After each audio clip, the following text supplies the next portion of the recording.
नमस्कार दोस्तों, स्वागत है आपका अपने YouTube channel Kota education hub में। जैसा कि आप सबको पता है, आपका दोस्त कविराज हर बार किसी न किसी शानदार पेपर का पीडीएफ लेके आता है जो कि ऑफिशियल पेपर होता है और उसका डिटेल में हम सॉल्यूशन करते हैं। और जैसा कि आप सबको मैंने पहले बताया हुआ है, आप असिस्टेंट प्रोफेसर के एग्ज़ाम की तैयारी कर रहे हो, चाहे यूपी की तैयारी कर रहे हो, चाहे एमपी की कर रहे हो, चाहे आरपीएससी राजस्थान की कर रहे हो, और चाहे आप यूजीसी नेट की तैयारी कर रहे हो, आपके लिए ये जो पीडीएफ है, ये जो पेपर है, बहुत ज़्यादा लाभदायक साबित ज़रूर होंगे, क्योंकि इनके जो प्रश्न हैं ये किसी न किसी असिस्टेंट प्रोफेसर एग्ज़ाम में, किसी न किसी बड़े एग्ज़ाम में आए हुए हैं। और आपको पता है कि असिस्टेंट प्रोफेसर का पेपर हो गया या फिर यूजीसी नेट का एग्ज़ाम हो गया, कौन बनाता है? बड़े बड़े प्रोफेसर बनाते हैं। आज जो हमने पेपर लिया है, आप देख सकते हैं, जीपीएससी, ये गोवा असिस्टेंट प्रोफेसर का पेपर है दोस्तों। ये गोवा असिस्टेंट प्रोफेसर का पेपर है। इसकी आंसर की के साथ पीडीएफ आपको टेलीग्राम चैनल पे मिल जाएगी, लिंक डिस्क्रिप्शन में मिल जाएगा आपको। ठीक है, चलिए पहला प्रश्न से बात करते हैं। किस प्रकार के नए नए प्रश्न आपको यहाँ पर देखने को मिलेंगे जो कि आपको कभी भी आपके ज़माने में क्वेश्चन गलत नहीं होगा। ज़िंदगी लाइव की विधा बताइए। अब मैं आपको गारंटी से बता सकता हूँ, आपने इसका नाम भी बहुत कम लोगों ने सुना होगा। पहली बात तो ये कि ज़िंदगी लाइव, यार ये कौन सी रचना आ गई है, हमने तो सुना ही नहीं ऐसा है। लेकिन मैं हूँ ना, टेंशन मत लो। देखो, ज़िंदगी लाइव, इसका आंसर हो जाएगा उपन्यास। ज़िंदगी लाइव ये उपन्यास है प्रियदर्शन का लिखा हुआ। ठीक है, प्रियदर्शन। ठीक है, प्रियदर्शन कौन थे? प्रियदर्शन मुंबई से संबंधित एक राइटर हैं। ठीक है, डायरेक्टर भी हैं ये। और इनकी जो रचना है ज़िंदगी लाइव, जो मुंबई में हादसा हुआ था 26 नवंबर को, ताज होटल में आतंकवादी घुस गए थे, उसके ऊपर ये रचना लिखी गई है, ज़िंदगी लाइव। याद रखना, ज़िंदगी लाइव, प्रियदर्शन उपन्यास की विधा। चलिए अगला प्रश्न देखते हैं। दूसरा प्रश्न क्या कहता है? अरस्तु के अनुसार कला किसकी अनुकृति है? अरस्तु के अनुसार कला प्रकृति की अनुकृति होती है, यानी कि अनुकरण करता है, कवि नकल नहीं करता है, यानी कि अनुकरण से वो सृजन करता है एक प्रकार से। तो प्रकृति की अनुकृति है। ये लाखों बार मैं आपको करवा चुका हूँ। अरस्तु वही है जिनका क्या नाम है? पेरीपोइटिक्स। पेरीपोइटिक्स नाम से इन्होंने ग्रंथ लिखा है, पेरीपोइटिक्स। ये प्लेटो के शिष्य थे। प्लेटो के शिष्य थे, मैंने बता दिया है आपको ये। और अनुकृति की अनुकृति है, ये तो प्लेटो मानते थे। ठीक है ना, प्लेटो क्या करते थे कि काव्य जो होता है वो अनुकरण का भी अनुकरण होता है और सत्य से दो गुना दूर होता है, इसी कारण। और जो प्लेटो थे वो मानते थे कि जो काव्य की उत्पत्ति होती है वो दैवीय शक्ति के कारण होती है, दैवीय शक्ति की ही कृपा से होती है। कुतुबन किस संप्रदाय के आचार्य थे, या कुतुबन किस संप्रदाय से जुड़े हुए थे? कुतुबन हम पढ़ते हैं ना, कुतुबन की मृगावती, एक रचना पढ़ते हैं हम कुतुबन की मृगावती, अवधी भाषा में रचित है ये। लिपि पूछी जाए तो लिपि फारसी है दोस्तों। कुतुबन की मृगावती 1501 इसका प्रकाशन वर्ष हम देखते हैं। कुतुबन की मृगावती का 1501। कुतुबन जो थे वो चिश्ती चिश्ती संप्रदाय से जुड़े हुए थे। सूफी कवि के अंदर, हम सूफी काव्य के अंदर कुतुबन का जिक्र करते हैं। आपको पता होना चाहिए कि सूफी काव्य के अंदर जो पहली रचना मानी जाती है वो असाहित की मानी जाती है, असाहित की हंसावली, इसका प्रकाशन वर्ष है 1370। दूसरी रचना मानी जाती है 1379 के अंदर मुल्ला दाऊद की चंदायन। ठीक है, आपको ये 2-3 रचनाएं मैं बता देता हूँ, उनका क्रम भी अगर याद रहेगा आपको तो आपका काम बच जाएगा। 1370, 1379 हो गए। फिर 1501 में हम जो पढ़ते हैं ना, सत्यवती कथा, वो भी एक सूफी काव्य की रचना मानी जाती है, जो कि ईश्वरदास कृत रचना है वो। 1501 में मृगावती पढ़ते हैं हम। ठीक है, 1540 में जायसी की रचना पढ़ते हैं, पद्मावत। 1545 में पढ़ते हैं मधुमालती। ठीक है ना, मधुबन कवि की। अगला प्रश्न देखिए आप, कौमुदी से क्या तात्पर्य? कौमुदी है ना, कौमुदी का एक प्रकार से मान सकते हैं ये कि कौमुदी एक प्रकार से बहुत सारी जो चीज़ें होती हैं, जैसे छंदों का संग्रह हो गया एक प्रकार से। तो किसी चीज़ का संग्रह होता है ये, तो एक प्रकार से अष्टाध्यायी का संस्करण। तो यहाँ सही आंसर माना था, वो माना था अष्टाध्यायी का संस्करण, यानी कि 8 ऐसे अध्यायी हैं, उन अध्याय को जो एक संस्करण है कौमुदी से तात्पर्य है, यानी कि कौमुदी से तात्पर्य यहाँ माना है अष्टाध्यायी का संस्करण। ठीक है, याद रखना। किस सिद्धांत के माध्यम से गांधी की आर्थिक असमानता को दूर करने का समर्थन किया था? किस सिद्धांत के माध्यम से गांधी ने आर्थिक असमानता को दूर करने का समर्थन किया था? उसका आंसर होगा न्यासधारिता। देखो, आर्थिक असमानता दूर करने के लिए न्यासधारिता वाला जो सिद्धांत था, न्यासधारिता याद रखना, न कि न्यायधारिता। न्यासधारिता का जो सिद्धांत है वो किसने दिया था? गांधी जी ने दिया था। आर्थिक असमानता के लिए हिंद स्वराज्य नाम के हम इनकी एक किताब पढ़ते हैं, आपने पढ़ा होगा, गुजराती भाषा में लिखी गई है ये। सबसे ज़्यादा बार पूछा जाने वाला प्रश्न ये है कि हिंद स्वराज्य नाम की पुस्तक किसकी है? ये महात्मा गांधी की है। और कभी कभी पूछा है कि इसकी भाषा क्या है? इसकी भाषा है गुजराती, न संस्कृत है न हिंदी है, याद रखना। इसके अलावा यंग इंडिया नाम का एक समाचार पत्र है जो भी महात्मा गांधी ने निकाला है, याद रखिएगा, बहुत इंपॉर्टेंट है, किसी भी एग्जाम में टपक सकता है। ठीक है। इस पेपर की पीडीएफ आपको आंसर की के समेत हमारे टेलीग्राम चैनल पे मिल जाएगी। शानदार क्वालिटी की पीडीएफ और शानदार क्वालिटी के जितने भी पेपर हो चुके हैं, सिलेबस वगैरह सब कुछ डिटेल में आपको टेलीग्राम चैनल पे मिलते रहते हैं। लिंक डिस्क्रिप्शन में दिया हुआ है, आप जाके वहाँ पर ज्वाइन कर सकते हैं। प्रश्न ये है कि आस्तिक पाश्चात्य विचारक का नाम बताइए जो कि आस्तिक आस्तिक है तो सही है, ठीक है, लेकिन ये मेन अस्तित्ववाद की बात कर रहा है ये, ठीक है ना, अस्तित्ववाद की बात कर रहा है। और अस्तित्ववाद में आप जानते हैं अपन, ये आस्तिक पाश्चात्य विचारक का नाम है क्रिकेगार्ड, ठीक है। और अस्तित्ववाद में हम क्रिकेगार्ड का नाम भी लेते हैं और साथ में इधर से सार्त्र का नाम भी लेते हैं। पर यहाँ जो आस्तिक पाश्चात्य का नाम ले रहा है, ये आस्तिक यानी कि जो भगवान को मानते हैं उसमें नाम आएगा क्रिकेगार्ड का सबसे पहले। नीचे तो वही है जिसमें आपने पढ़ा होगा कि ईश्वर मर गया है, सबसे पहले ईश्वर मर गया है, ये अवधारणा किसने दी है? नीत्शे ने, ठीक है दोस्त। अगला प्रश्न देखिए, भूरी भूरी खाक धूल के रचनाकार कौन है? आपको पता होगा कि हिंदी में सबसे बड़ी कविता लिखने वाला एकमात्र कवि, वैसे तो बहुत लोगों ने बड़ी बड़ी लिखी है, लेकिन सबसे बड़ी कविता इन्हीं की मानी जाती है, गजानन माधव मुक्तिबोध की अंधेरे में जो रचना है, ठीक है। पहले वो अंधेरे में दीप, आशंका के दीप अंधेरे में, इस नाम से पहले प्रकाशित हुई थी ये रचना कल्पना पत्रिका में। अब मैं आपको बता देता हूँ कि मुक्तिबोध का जन्म 1917 में हुआ था और उनकी मृत्यु 1964 में हुई थी। लेकिन इनकी मृत्यु के पश्चात, मतलब इनकी मृत्यु के बाद इनके 2 काव्य संग्रह आते हैं। कौन सा? चांद का मुंह टेढ़ा है, चांद का मुंह टेढ़ा है। और चांद का मुंह टेढ़ा होने के बाद बहुत सालों बाद 1980 में आता है भूरी भूरी खाक धूल। तो भूरी भूरी खाक धूल के रचनाकार कौन हुए अपने? गजानन माधव मुक्तिबोध। अगला प्रश्न देखिए, दीपशिखा के रचनाकार कौन है? दीपशिखा छायावाद की प्रसिद्ध रचनाओं में से एक है। छायावाद की जो कवयित्री है उसकी रचनाएं हैं। छायावाद में जिसका रहस्यवाद में नाम लिया जाता है, महादेवी वर्मा ने 1942 में रचना की है दीपशिखा की। महादेवी वर्मा की रचनाएं हम जानते हैं, निहार, रश्मि, नीरजा। और मैं बता नहीं सकता कितनी बार एग्जाम में पूछा गया है इनको क्रम से जमाने के लिए, तो यही इनका क्रम है, याद रखना। निहार, रश्मि, नीरजा, सांध्य गीत, ठीक है, सांध्य गीत और यामा, 5। और छठा होगा दीपशिखा। और कभी कभी तो ये प्रश्न बहुत बार पूछा गया है कि यामा में इनमें से कौन सी संकलित रचना नहीं है? निहार भी है, रश्मि भी है, नीरजा भी है, सांध्य गीत भी है, परंतु 1942 में लिखी हुई दीपशिखा नहीं है, क्योंकि दीपशिखा तो 1942 में प्रकाशित हुई है। 1940 में उसके पहले ही यामा प्रकाशित हो चुकी है, याद रखना। सांध्य कांकली की रचना है, कमेंट करके बताना है सांध्य कांकली किसकी रचना है। सांध्य गीत तो महादेवी वर्मा की, लेकिन सांध्य कांकली किसकी रचना है?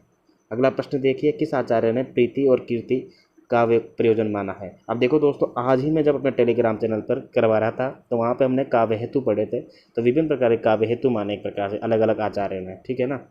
काव्य हेतु पढ़ रहे थे, काव्य प्रयोजन, काव्य लक्षण। काव्य हेतु अलग चीज़ है, काव्य प्रयोजन अलग चीज़ है, कि आप किस उद्देश्य से काव्य की रचना करते हैं। यश की प्राप्ति के लिए करते हैं, लोक मनोरंजन के लिए करते हैं, पैसे के लिए करते हैं, किसी को खुश करने के लिए करते हैं। तो वहाँ हम पढ़ रहे थे कि अलग अलग आचार्यों ने किस प्रकार से बात कही थी। तो भामह ने तो कहा था चतुर्वर्ग फल प्राप्ति और कीर्ति और प्रीति। चतुर्वर्ग फल प्राप्ति में नाम आता है धर्म, अर्थ, काम, मोक्ष और कीर्ति और प्रीति। और इसी के साथ मैंने ये भी कहा था आपसे कि वामन ने भी कीर्ति और प्रीति को कहा है। अब देखो प्रश्न ये उठता है कि यार भाम और वामन में से किसी को चूज किया जाए। तो देखो यहाँ पूछा है किस आचार्य ने कीर्ति और वामन को, प्रीति और कीर्ति को काव्य प्रयोजन माना है। तो यहाँ वामन सही उत्तर मानेंगे दोस्तों, क्योंकि भामा ने तो चतुर्वर्ग फल प्राप्ति को भी तो माना है ना। तो यहाँ पूछा है प्रीति और कीर्ति को किसने माना है? केवल, ठीक है ना, केवल लिखना नहीं भूला, केवल लिखना भूल गया ये, परंतु प्रीति और कीर्ति को काव्य प्रयोजन वामन ने माना है। वामन वही है जो जिन्होंने रीति संप्रदाय के प्रवर्तक आचार्य वामन। अगला प्रश्न है, ऐतरेय किसके अंतर्गत आता है? जैसे एक प्रकार से जो उपनिषद होते हैं ना, उपनिषद उसी का एक प्रकार है ऐतरेय। जैसे तैतरीय उपनिषद भी पढ़ते हैं हम, वैसे ऐतरेय भी एक प्रकार का उपनिषद है जिसमें वेदों का सार होता है। वेदों का सार, जब वेद होता है ना, उसको व्याख्या करने के लिए, उसको एलोबरेट करने के लिए उपनिषदों की रचना की है। तो कहीं ना कहीं वेदों का ही एक भाग है उपनिषद, ठीक है। ये शुद्धाद्वैतवाद, ये विशिष्टाद्वैतवाद आपने पढ़ा होगा ना। ये तो संप्रदाय है, विभिन्न प्रकार के जो संप्रदाय आचार्य होते हैं ना, उनके दर्शन नहीं है। जैसे विशिष्टाद्वैतवाद किसका है? रामानुजाचार्य का दर्शन है ना, रामानुजाचार्य, ठीक है। शुद्धाद्वैतवाद किसका है? मध्वाचार्य का, ठीक है, मध्वाचार्य का नहीं, शुद्धाद्वैतवाद है वल्लभाचार्य का। मध्वाचार्य का तो द्वैतवाद है दोस्तों, मध्वाचार्य का तो द्वैतवाद है, वल्लभाचार्य का है शुद्धाद्वैतवाद, विशिष्टाद्वैतवाद है रामानुजाचार्य का। अगला प्रश्न है, किस विचारक ने कहा है कि ईश्वर प्रदत्त है, यानी कि ईश्वर है, ठीक है ना, इस मत का खंडन किया है, ठीक है, ईश्वर प्रदत्त है, इस मत का खंडन किया है।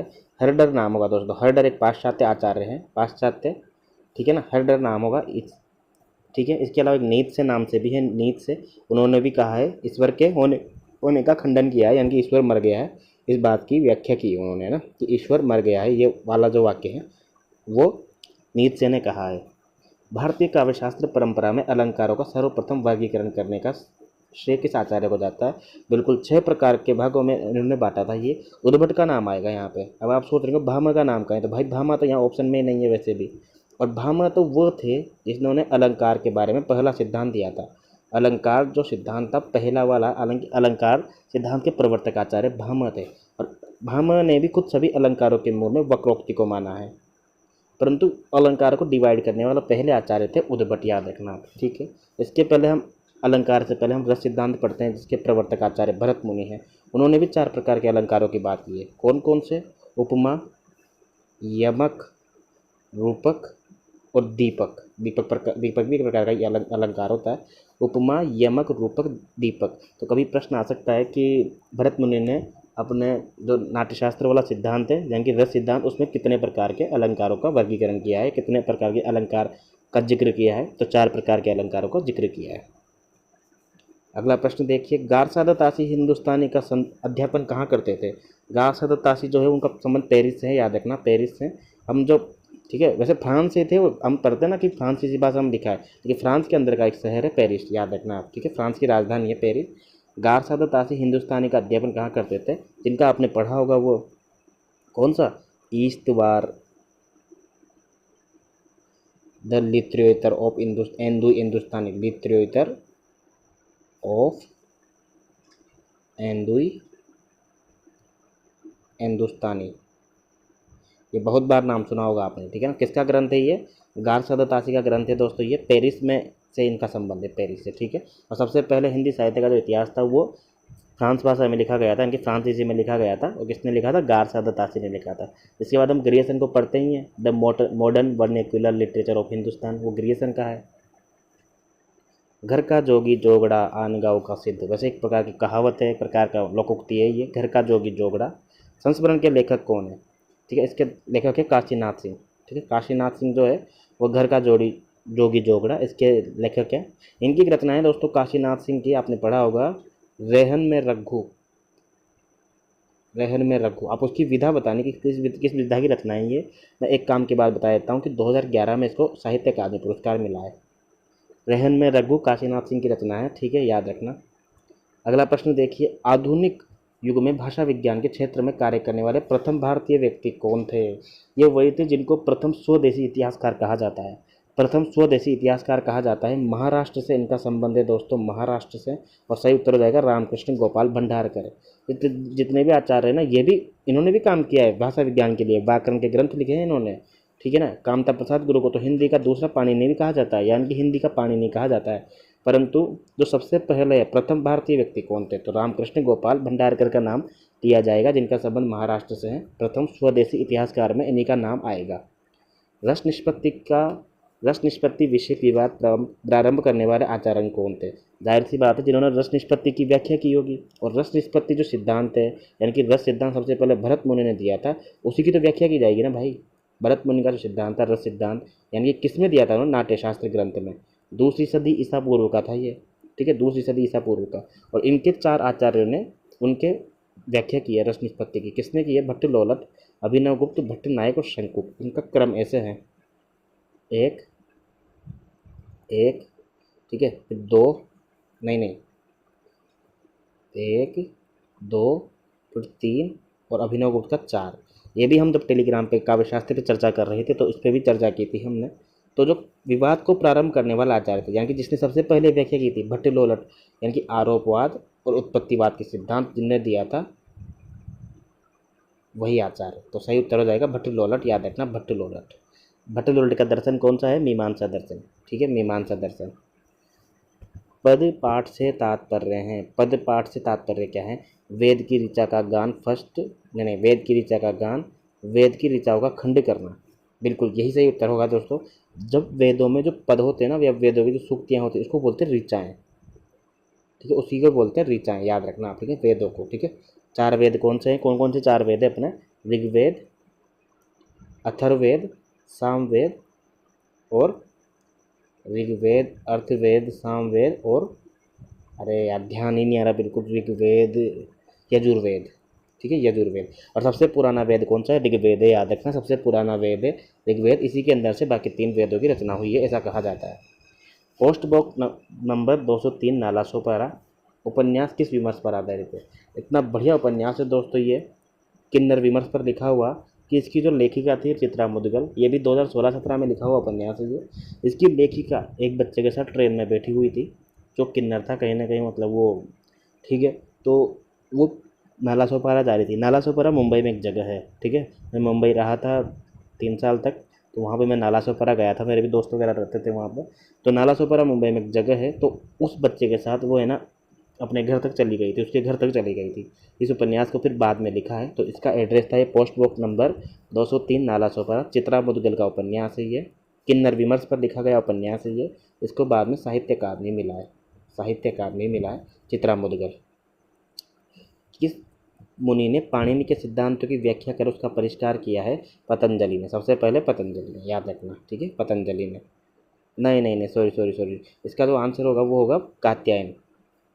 यहाँ पे पाणिनि की बात की, पाणिनि वही जो छंद शास्त्र के प्रवर्तक आचार्य, छंद शास्त्र, हिंदी छंद शास्त्र, मतलब जो छंद शास्त्र का जो आचार्य हैं प्रथम, वो पाणिनि है, पाणिनि ने दिया था।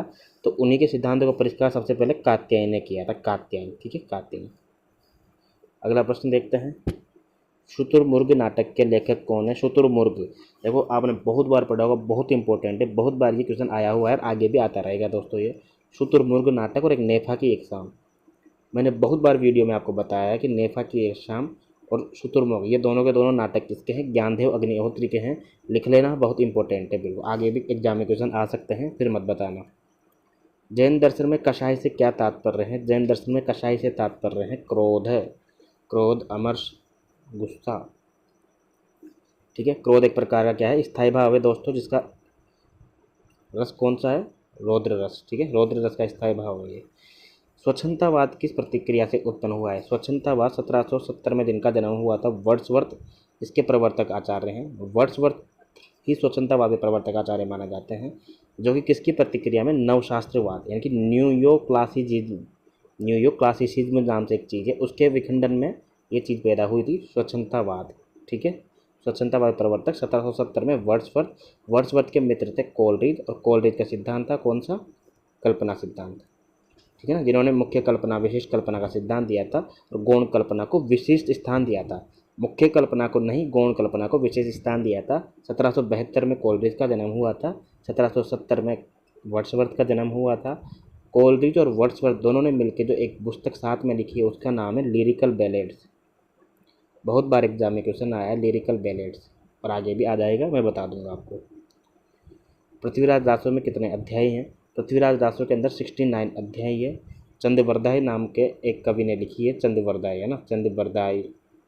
शुक्ल जी ने इसको अप्रमाणिक ग्रंथ माना है। शुक्ल जी ने इस ग्रंथ को तो माना है कि ग्रंथ तो है, लेकिन इसकी कथा को अप्रमाणिक माना है बिल्कुल भी, ठीक है ना, कि ऐसा कोई ग्रंथ हुआ था पहले।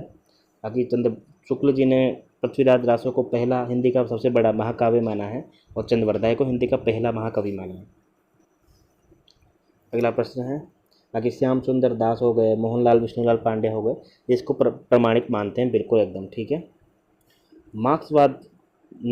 मार्क्सवाद में किसे महत्वपूर्ण माना गया है। तो मार्क्सवाद में कण कण को, एक एक पदार्थ को, ठीक है ना, पदार्थ को, क्योंकि पदार्थ से मिलकर प्रकृति बनती है, तो कण कण को, पदार्थ को इन्होंने महत्व दिया है। मार्क्सवाद के नाम से हिंदी में भी एक काल आता है जिसे हम बोलते हैं प्रगतिवाद, और प्रगतिवाद का जो वास्तविक समय है वो 1938 से लेकर 1943 तक है। मुझे पता है लोग कमेंट में 1936 बोलेंगे, जो कि गलत है, क्योंकि जिस टाइम पे छायावाद की सबसे श्रेष्ठ कृति राम शक्ति पूजा आ रही है, उस टाइम पे ऐसा कैसे हो सकता है कि वो काल खत्म हो रहा है। छायावाद 1938 तक चलता है। 1938 में जब रूपा पत्रिका का प्रकाशन होता है, कौन करता है, पंत करता है, ठीक है, वहाँ से माना जाता है 1938 में प्रगतिवाद का आरंभ, ठीक है। इस टाइम पे एक लेख भी छपता है शिवदान सिंह चौहान का, ठीक है ना। बाकी हालांकि प्रगतिशील साहित्य की आवश्यकता ये मतलब प्रगतिशील साहित्य का जो होता है ना वो स्थापना हो जाती है भले ही, परंतु जो प्रगतिशील जो उनकी प्रगतिवाद की जो स्थापना है जो समय है वो 1938 से ही माना जाता है, जिसे मार्क्सवादी साहित्य भी बोला जाता है या मार्क्सवाद भी बोला जाता है। बिहारी सत्सई पर टीका किसने लिखी है? बिहारी सत्सई ने टीका लिखी इन चारों में से सुरती मिश्र ने अमर चंद्रिका नाम से लिखी है बिहारी सत्सई। बिहारी की पुस्तक है। कभी प्रश्न आ जाए कितने दोहे हैं इसके अंदर, तो 713 दोहे हैं। कितने दोहे हैं दोस्तों? 713। पहला दोहा कौन सा है? जा तन की झाई परे श्याम हरित दुति होई, है ना, कि मेरी भव बाधा हरो राधा नागरी सोई, जा तन की झाई परे श्याम हरित दुति होई। ये बिहारी सत्सई की पंक्तियाँ हैं, पहली पंक्तियाँ। बाकी प्रश्न आ जाए कभी कभी कि किस पंक्ति को कहने पर उसके राजा ने कहा था कि आप तो एक एक दोहा लिखोगे, उसके बाद में एक एक दोहे पे आपको असर्पी दूंगा सोने की। तो किस दोहे पे कहा था वो दोहा था अपना कौन सा था कि नहीं पराग नहीं मधुर मधु नहीं विकास यही काल, कि इस बार तो कोई विकास नहीं होगा राज्य में, क्योंकि जो अली कली में ही बिंध्यो आगे कौन होगा। क्योंकि जो राजा है वो तो एक प्रकार से रानियों में और एक प्रकार से दासियों के बीच घिरा हुआ है, तो इस बार तो कोई विकास नहीं होगा। तो इस दोहे को पढ़कर जो उनके राजा थे वो बड़े खुश हो गए और उन्होंने कहा था बोला तू तो ऐसा कर दोहे वगैरह लिख और मुझे मेरा काम करने दे, और एक एक दोहे पे मैं तुझे एक असर भी दूंगा। हालांकि उसके बाद राजा चेत गए थे, ऐसी बात नहीं है। रिचर्ड के अनुसार मन में किसके उतार चढ़ाव होता है? आइए रिचर्ड्स का जन्म हुआ था, कब हुआ था? 1892 में, ठीक है। आइए रिचर्ड्स का जन्म हुआ था 1892 में। साइंस एंड पोइट्री नाम के इनकी बुक है जो बार बार एग्जाम में पूछी जाती है, साइंस एंड पोइट्री, ठीक है। और किसका उतार चढ़ाव की बात की इन्होंने? समवेग का जो होता है उसके उतार चढ़ाव की बात की है इन्होंने, ठीक है, रिचर्ड्स, ठीक है। संप्रेषण का सिद्धांत दिया था इन्होंने। जो संप्रेषण का सिद्धांत था वो किसका था? आइए रिचर्ड्स का था। कल्पना का सिद्धांत मैंने बता दिया, कोलरिज का सिद्धांत था। क्रम से मैंने बता दिया, पहले बाबू कैसे जमाना का क्रम से जमाना होगा। सबसे पहले प्लेटो, अरस्तु, लॉन्जाइनस, ठीक है। लॉन्जाइनस वही है जिन्होंने उद्दात सिद्धांत दिया था, जिनकी किताब का नाम था पेरी इप्सुस।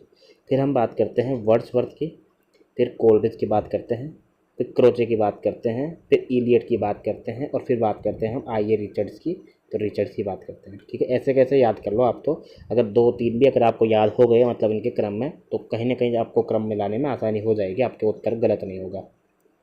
विज्ञानवाद किसके अंतर्गत आता है?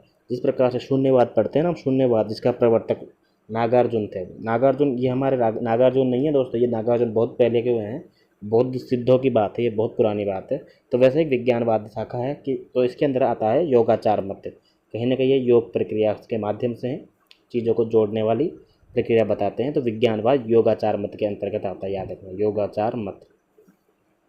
व्यक्तित्व के प्रकार का सिद्धांत किसने स्थापित किया था? देखो ये तो बच्चों वाली चीज़ है, मतलब बच्चों इन द सेंस मतलब बच्चों से संबंधित। युंग वो आचार्य थे जिनको हम पढ़ते हैं ना बीएड वगैरह जो बच्चे करते हैं, मतलब मैंने तो नहीं किया है हालांकि बीएड, क्योंकि मैं तो बीटेक किया हुआ स्टूडेंट हूँ, और बीटेक करने के बाद बीएड अलाउ नहीं होता है राजस्थान में, ठीक है। तो कार्ल युंग, ठीक है, जुंग ने कहीं ना कहीं जो विभिन्न प्रकार के स्तर बताए हैं व्यक्ति के, कि व्यक्ति पहले कैसा होता है बाद में कैसा होता है, और उसके मनोवैज्ञानिक कैसे उसके बचपन पर उसके मनोवैज्ञानिक में कैसे फर्क पड़ता है, वो सब चीज़ें युंग ने बताई है। तो व्यक्तित्व के प्रकारों का सिद्धांत कार्ल जुंग ने प्रतिपादित किया है, या कार्ल जुंग ने स्थापित किया है। गोस्वामी तुलसीदास किनसे मिलने वृंदावन गए थे? जाहिर सी बात है जिनसे तुलसीदास मिलने आए थे, यानी तुलसीदास जिनसे मिल नहीं पाए थे। एक बार नाभा दास जो थे वो तुलसीदास से मिलने आए थे, तो तुलसीदास किसी कार्य में संलग्न थे, तो इनको लगा कि यार वो बड़े घमंडी हो गए और वो चल दिए, फिर वृंदावन चले गए।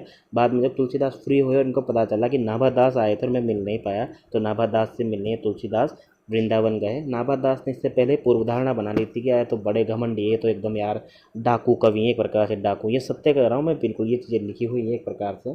तो फिर नाभादास ने बाद में जब तुलसीदास से मिले तब इनकी जो धारणा है वो इनके बारे में बदली, और फिर जब ये अपना ग्रंथ लिख रहे थे भक्तमाल, उसमें तुलसीदास के बारे में 2-4 पॉजिटिव पॉइंट ऑफ व्यू भी इन्होंने लिखा, ठीक है। नाभादास अग्रदास के शिष्य थे, और राम भक्ति शाखा के कवियों में हम इनका जिक्र करते हैं, ठीक है। इनकी पुस्तक अष्टायाम भी है, अष्टयाम, और एक नाभादास की भक्तमाल है। अगला प्रश्न देखते हैं, ABCD के रचनाकार कौन है? ABCD एक प्रकार का उपन्यास है दोस्तों, ये रविंद्र काले का उपन्यास है। रविंद्र काले ममता कालिया के पति थे, है ना। ममता कालिया वही है जिन्होंने लिखा है एक पत्नी के नोट्स। एस्थेटिक को अधिक महत्वपूर्ण मानने वाले विचारक कौन है? यार एस्थेटिक को महत्वपूर्ण कौन मानेगा? जिसने लिखी है यार, किसकी बुक है ये, जिसने सिद्धांत दिया है अभिव्यंजनावाद का। अभिव्यंजनावाद और सहजानुभूति, सहजानुभूति, ठीक है। ये वो आचार्य हैं जो भौतिक जगत पर कला की उत्पत्ति नहीं मानते हैं, ये कला को आंतरिक चीज़ मानते हैं कहीं ना कहीं, ठीक है। कौन है? बेनेदेत्तो क्रोचे, जिनका जन्म हुआ था 1866 में। बेनेदेत्तो क्रोचे, ठीक है। कौन सा सिद्धांत बताया मैंने? अभिव्यंजनावाद, 1866 में जन्म। एस्थेटिक इनकी किताब है जो लाखों बार एग्जाम में आई हुई है, आगे भी आती रहेगी। द वेस्टलैंड की रचना किसने की है? द वेस्टलैंड वही रचना है जिसकी तर्ज पे 1949 में इलियट को नोबेल पुरस्कार भी मिला है दोस्तों, ठीक है। इलियट पाश्चात्य संस्कृति के बहुत श्रेष्ठ कवियों में उनका जिक्र किया जाता है। There is a separation between who write and who suffer, यानी कि जो लिख रहा है और जो झेल रहा है, उन दोनों के बीच में जितना ज़्यादा अंतर होगा रचना उतनी ही श्रेष्ठ होगी। इसी के आधार पर इन्होंने एक निर्व्यक्तिकता का सिद्धांत दिया था। कौन सा सिद्धांत दिया था? निर्व्यक्तिकता का सिद्धांत दिया था। वस्तुनिष्ठ समीकरण का सिद्धांत भी हम किसका पढ़ते हैं? इलियट का ही पढ़ते हैं, ठीक है। वस्तुनिष्ठ समीकरण, निर्व्यक्तिकता का सिद्धांत और परंपरा की अवधारणा,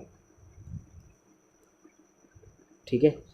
तो ये तीन जो सिद्धांत है टी.एस. इलियट के पढ़ते हैं। द वेस्टलैंड इनकी नोबेल पुरस्कार प्राप्त एक रचना है। द वेस्टलैंड में किसी सभ्यता का किस प्रकार से विध्वंस होता है उस चीज़ का जिक्र इसमें किया है। द वेस्टलैंड से तुलना की गई है, हिंदी की एक रचना है जिसकी तुलना द वेस्टलैंड से की गई है। कौन सी रचना है वो? कामायनी। कामायनी का प्रकाशन 1935 है, जयशंकर प्रसाद की। कामायनी की तुलना वेस्टलैंड के साथ की गई है क्योंकि कामायनी भी एक प्रकार से सभ्यता का विध्वंस हो जाता है, तो इसके बाद किस प्रकार से मनु बचता है अकेला, उस चीज़ का वर्णन किया गया है। तो सेम वही चीज़ कुछ वेस्टलैंड में भी दिखाई गई है। जैन दर्शन के अनुसार लोक कितने द्रव्य से बना है? वैसे तो जो लोक है वो 5 तत्वों से मिलकर माना जाता है, लेकिन जैन दर्शन के अनुसार 6 द्रव्य से मिलकर माना जाता है। 6 द्रव्य, ठीक है, 6 द्रव्य याद रखना, 6 द्रव्य से, ठीक है। एक पंक्ति में बता देता हूँ आपको कौन सी पंक्ति है। क्षितिजल पावक गगन समीरा, क्षितिजल पावक गगन समीरा। अब आप बोलोगे तो 5 तत्व है, ठीक है। क्षिति जल यानी कि धरती, जल, पावक, गगन आकाश, समीरा मतलब वायु, ठीक है, पावक मतलब अग्नि। तो ये पंक्तियाँ किसकी है? तुलसीदास की पंक्तियाँ हैं, रामचरितमानस की। कभी पंक्ति याद है? क्षितिजल पावक गगन समीरा, पंक्तियाँ किसकी है? तुलसीदास की। वल्लभाचार्य के किस ग्रंथ को उनके बेटे विट्ठलनाथ ने पूरा किया था? वल्लभाचार्य और विट्ठलनाथ दोनों वही थे। विट्ठलनाथ ने अष्टछाप की स्थापना की थी, ठीक है, जिसके अंदर 8 कवि थे, जिसमें 4 तो किसके शिष्य थे? 4 शिष्य थे वल्लभाचार्य के, 4 शिष्य थे विट्ठलनाथ के। 4 शिष्य कौन कौन थे वल्लभाचार्य के? सूरदास, ठीक है, कृष्णदास, ठीक है, कुंभनदास और परमानंद दास, ठीक है। चारों के चारों दास किसके थे? वल्लभाचार्य के थे। विट्ठलनाथ के पास कौन थे? छीत स्वामी, ठीक है, छीत स्वामी हो गया, गोविंद स्वामी, उसके अलावा कौन थे? छीत स्वामी नंददास, छीत स्वामी, गोविंद स्वामी, नंददास और चतुर्भुज दास। चतुर्भुज दास जो है किसके शिष्य थे? वो चतुर्भुज दास किसके बेटे थे? कुंभनदास के बेटे हैं, ठीक है। ईतजू का मंगल, द्वादश यश, इस प्रकार की रचना है द्वादश यश चतुर्भुज दास ने लिखी है, जो कि लाखों बार एग्जाम में पूछी गई है, आगे भी पूछी जा सकती है, इसलिए इम्पोर्टेंट है। तो हम बात करते हैं उत्तर की। अणुभाष्य जो ग्रंथ है ना, अणुभाष्य, उसकी रचना विट्ठलनाथ ने की है। वल्लभाचार्य का ही ग्रंथ है वह, लेकिन विट्ठलनाथ ने उसको पूरा किया है। और विट्ठलनाथ के पुत्र कौन है? गोकुलनाथ, ठीक है, जिन्होंने कौन सी रचना की है? 252 वैष्णवन की वार्ता। अकहानी की प्रतिक्रिया के रूप में किस कहानी आंदोलन का प्रवर्तक हुआ है? अकहानी, ठीक है, अकहानी, नई कहानी, समांतर कहानी, सचेतन कहानी, जनवादी कहानी, सक्रिय कहानी, विभिन्न प्रकार के कहानी आंदोलन आधुनिक काल में चलने लगे थे, ठीक है। कहानी के प्रवर्तक कौन थे दोस्तों? गंगा प्रसाद विमल। कहानी के प्रवर्तक कौन थे? गंगा प्रसाद विमल। कैसे याद करोगे भाई? देखो, कहानी को आप याद करो, अखानी, अखानी मतलब नहीं खानी, क्या नहीं खानी? विमल, नहीं खानी चाहिए। अखानी, अकहानी, ऐसे याद रखो आप। कहानी को खानी याद रखो, तो अखानी मतलब नहीं खानी चाहिए, विमल नहीं खानी चाहिए, ऐसे याद रखो आप। तो इसकी प्रतिक्रिया में जो कहानी आंदोलन चला था वो कौन सा चला था दोस्तों? समांतर कहानी आंदोलन। और समांतर कहानी आंदोलन के प्रवर्तक कौन थे? कमलेश्वर, कमलेश्वर थे, ठीक है। सभी के बता देता हूँ मैं। सचेतन कहानी के कौन थे? महीप, महीप मतलब मही या होती धरती का पर्यायवाची, धरती क्या है? सदा चेतनशील है ना, तो सचेतन, ठीक है। सचेतन कहानी के प्रवर्तक हो जाएंगे महीप सिंह। मारकंडे हो जाएंगे जनवादी कहानी, मारकंडे। सक्रिय कहानी, सक्रिय कहानी के कैसे याद करोगे? सक्रिय कहानी लिख लो, उसके बाद लिखो राकेश वत्स। राकेश में भी बीच में क आ रहा है, सक्रिय में भी बीच में क आ रहा है, क से क, सक्रिय कहानी के प्रवर्तक राकेश वत्स। ठीक है, अब बचता है नई कहानी। नई कहानी के प्रवर्तक कौन है दोस्तों? राजेंद्र यादव प्लस कमलेश्वर भी हैं प्लस मोहन राकेश। ठीक है, ये सब नई कहानी के प्रवर्तक है। अगला प्रश्न देखते हैं। रमणीयार्थ प्रतिपादिका शब्द है काव्यम, परिभाषा किस आचार्य की है? काव्य लक्षण की परिभाषा है दोस्तों। मैंने 4-5 लाख बार बोल चुका हूँ कि काव्य लक्षण की परिभाषा बहुत इंपॉर्टेंट है, बहुत बार एग्जाम में आती है। लोग याद करते हैं, कुछ लोग नहीं करते हैं, और जो याद करते हैं उन्हीं का सिलेक्शन होता है वैसे भी, और कितने से बच्चे लेने होते हैं वैसे भी एग्जाम में। और ये मैंने लाखों बार बताया था कि रमणीयार्थ प्रतिपादिका शब्द है काव्यम, ये काव्य लक्षण की परिभाषा जगन्नाथ ने दी है, जो कि संस्कृत के अंतिम काव्यशास्त्र के आचार्य माने जाते हैं 17वीं शताब्दी के। ठीक है, तो याद रखना, रमणीय अर्थ प्रतिपादिका शब्द है काव्यम। बाकी वीडियो आप देखो दोस्तों, बाकी वीडियो में भी मैंने काव्य शास्त्र को बढ़िया तरीके से समझा रखा है और बहुत सारे क्वेश्चन की प्रैक्टिस करवा रखी है। ठीक है, तो प्ले लिस्ट में जाओ, आरपीएससी के भी सॉल्यूशन करवा रखे हैं। आरपीएससी में तो भर भर के काव्य शास्त्र के प्रश्न आते हैं। ठीक है, जितना ज़्यादा कठिन पेपर का सॉल्यूशन करोगे उतना ज़्यादा लर्निंग आसान होगी। ठीक है, ये देखो, इसके अलावा भामा की कौन सी पंक्ति थी काव्य लक्षण की? शब्दार्थो सहितो काव्यम, शब्दार्थो सहितो काव्यम। ठीक है, अब आप कहोगे यार शब्दार्थ तो सही तो काव्यम भामा की है, तो रुद्रट की कौन सी है? तो रुद्रट के आगे से ननु लगा दो, ननु। ननु शब्दार्थ तो सही तो काव्यम, ये रुद्रट ने काव्य लक्षण दिया था। दंडी ने क्या दिया था? श्रीरम ताव दिष्टार्थ व्यवच्छिन्ना पदावली, श्रीरम ताव दिष्टार्थ व्यवच्छिन्ना पदावली, इस टाइप से दिया था। और कुंतक ने क्या दिया था?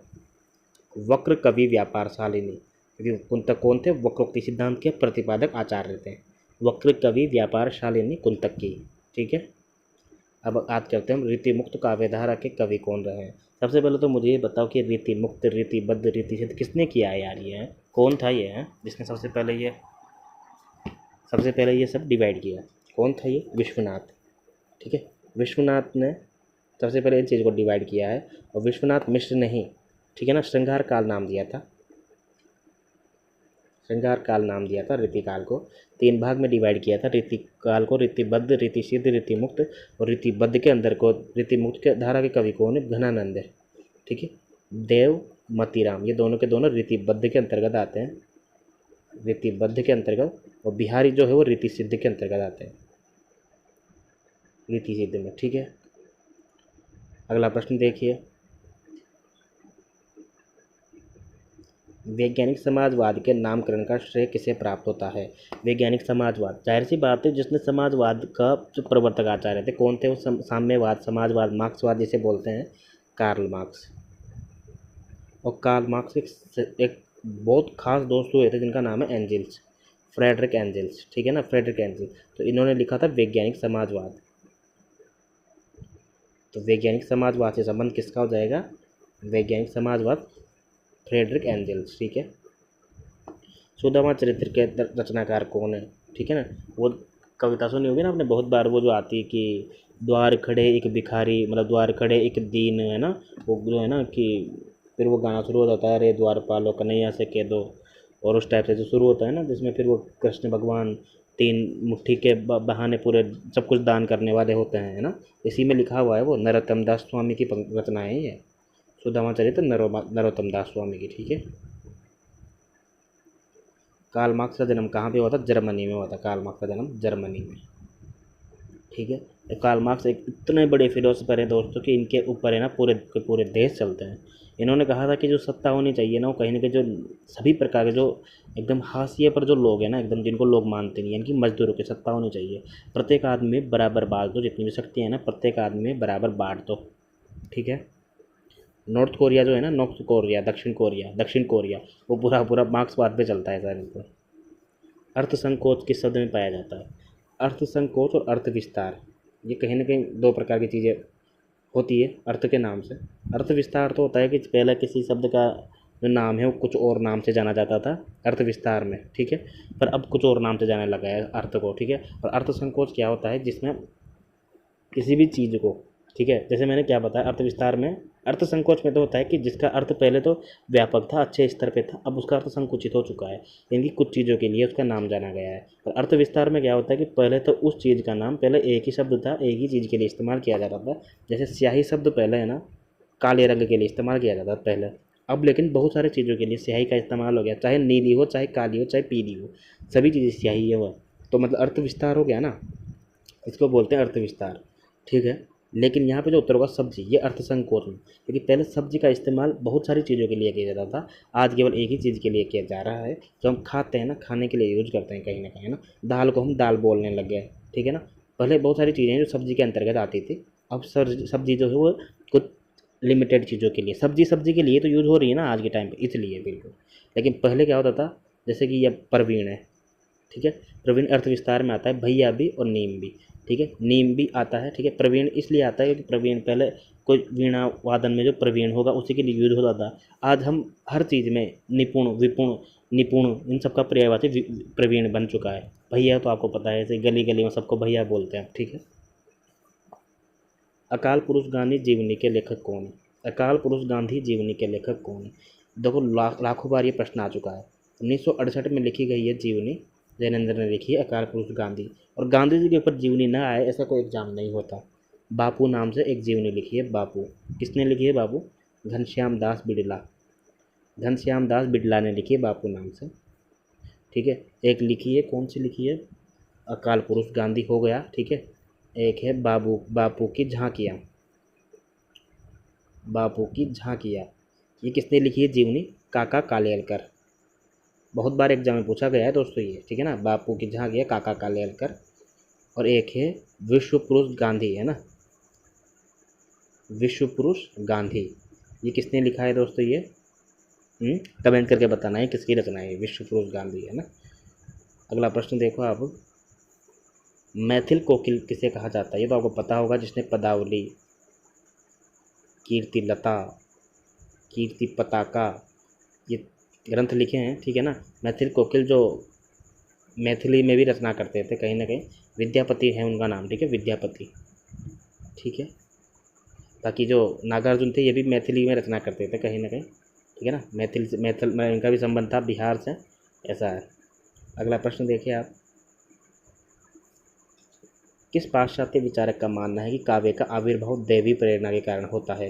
अभी देखो, जब मैं थोड़ी देर पहले आपको अरस्तु का बता रहा था उस टाइम पे कि प्रकृति से अनुकरण माना है अरस्तु ने, वहाँ पर मैंने ये चीज़ बोली थी आपको, और देखो ये प्रश्न आ भी गया ऐसा है। ऐसे आगे भी एग्जाम क्वेश्चन टपकते रहेंगे, आप मानो मेरी बात, ठीक है। प्लेटो इसका उत्तर होगा, आविर्भाव कि देवी प्रेरणा से या देवी की कृपा से ही प्लेटो मानते थे कि कविता का जन्म होता है, काव्य का आविर्भाव होता है। यथा राज्य तथा प्रजा, कि जिस प्रकार का राजा होगा उसी प्रकार की प्रजा होगी, ये किस प्रकार का वाक्य है? ये समीकृत वाक्य है, यानी कि दो वाक्यों का मिश्रण है कहीं ना कहीं, समीकृत वाक्य है।